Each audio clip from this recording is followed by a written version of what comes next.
Bagaimana cara memasukkan satu ikat anggur ini ke dalam botol secara utuh? Cukup dipetik satu persatu, lalu dimasukkan satu persatu juga. Sangat mudah dimengerti bukan? Nah, kebanyakan air minum yang kita kenal terdiri dari 16 sampai 25 molekul per grup atau klaster. Padahal, sel tubuh memiliki aquaporin sebagai gerbang keluar masuk air yang berukuran 4 sampai 6 molekul. Apakah grup molekul yang besar tersebut bisa masuk? Bisa, namun lebih lambat. Maka dari itu ada rasa kembung, jadi malas minum akibatnya dehidrasi. Berarti kalau molekulnya kecil bisa keluar masuk sel tubuh dengan jauh lebih cepat. Dengan cara apa dikecilkan? Elektrolisis. Apakah itu? Grup molekul air yang lebih besar diberi aliran listrik yang tepat, sehingga menjadi grup molekul yang lebih kecil supaya mudah keluar masuk aquaporin. Istilahnya adalah microcluster. Logikanya begini, jika ada sepasang magnet dengan dua kutub yang berbeda dan saling berhadapan akan tarik-menarik. Jika kutubnya sama akan tolak-menolak, sehingga molekul air yang tadinya berhimpitan jadi terpecah sendiri-sendiri.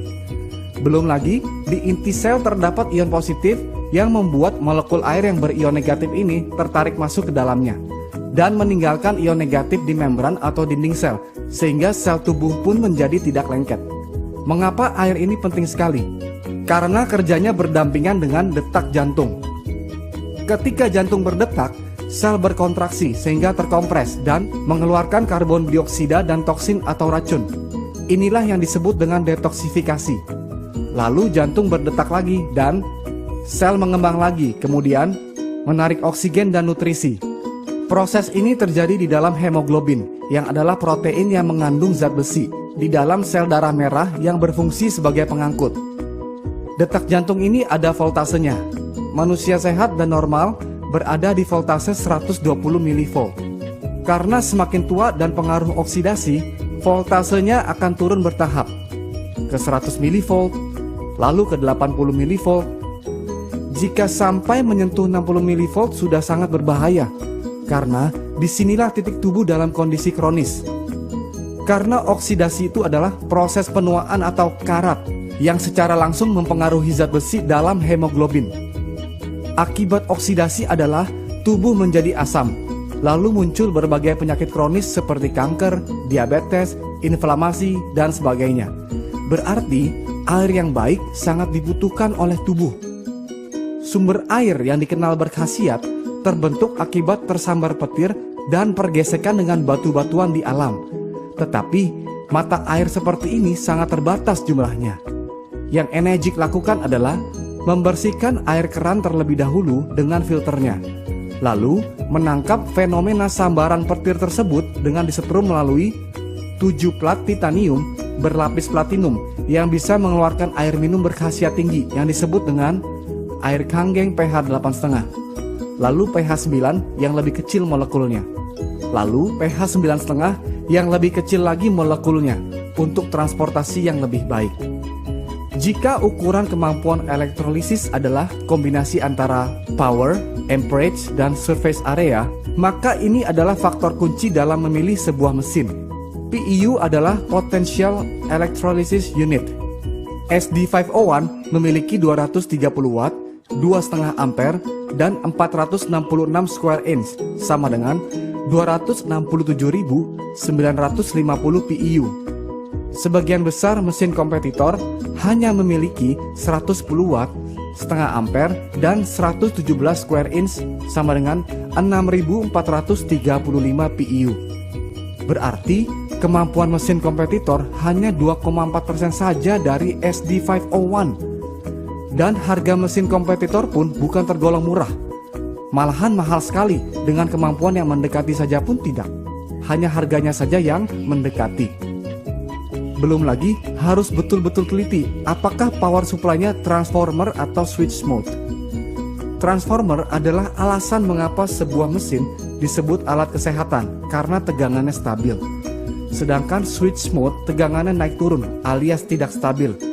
Alasannya supaya hemat energi, padahal supaya pelatnya tidak meleleh karena bahannya mesh yang lebih murah.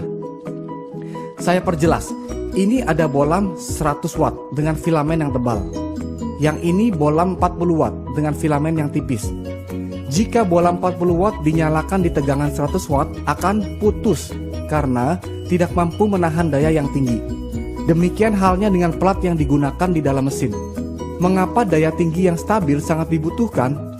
Karena tujuan ionisasi air adalah untuk menstruktur ulang molekul.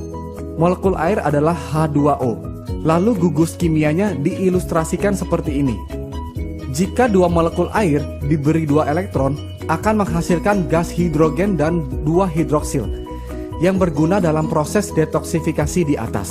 Karena yang kita inginkan adalah hasil air seperti ini dengan mesin Enegic, bukan hasil air seperti ini yang kadang jadi, kadang tidak. Maka dari itu, jarang sekali ada kesaksian lokal yang nyata dari mesin kompetitor. Minumnya pun jadi tidak percaya diri kalau airnya belum pasti jadi. Nah, gas hidrogen yang larut dalam air inilah yang hanya bisa dinikmati oleh pemilik mesin saat air keluar langsung dari mesin. Inilah antioksidannya. Begitu air yang berantioksidan tinggi diminum, yang terjadi adalah voltase tubuh akan di-charge kembali ke voltase normal. Tolak ukur antioksidan adalah ORP, Oxidation Reduction Potential. Lalu hidroksil inilah yang menyebabkan airnya menjadi alkalized atau basa secara elektrik, bukan karena tambahan bahan kimia. Karena rasio hidroksil berubah, maka menyebabkan pH menjadi ikut naik. pH adalah singkatan dari potential of hydrogen. Semakin tinggi rasio hidroksil, akan semakin tinggi pula hidrogen yang dihasilkan. Akibatnya adalah jika asam menjadi basa, maka sel kanker dan penyakit akan mati dengan sendirinya, karena bukan lingkungannya untuk berkembang biak. Berapa lama waktu yang dibutuhkan untuk membersihkan seluruh tubuh? Contoh, jika berat tubuh seseorang adalah 80 kilo dan 75% tubuh manusia adalah air, maka berat air dalam tubuhnya adalah 60 kilo, yang berarti tubuhnya terdiri dari 60 liter air. Jika minum 4 liter per hari, maka perlu 15 hari atau sekitar 2 minggu untuk bersih-bersih. Jika minum 2 liter per hari, maka perlu 30 hari atau 1 bulan untuk bersih-bersih. Lalu, apakah air ini segala-galanya? Tidak. Masih perlu pola makan, istirahat, olahraga, dan kontrol emosi yang baik. Tetapi jangan lupa, air adalah unsur yang paling banyak di badan, 75%. Jadi cara pertama untuk sehat adalah bereskan dulu yang paling banyak di badan. Maka dari itu, change your water, change your life.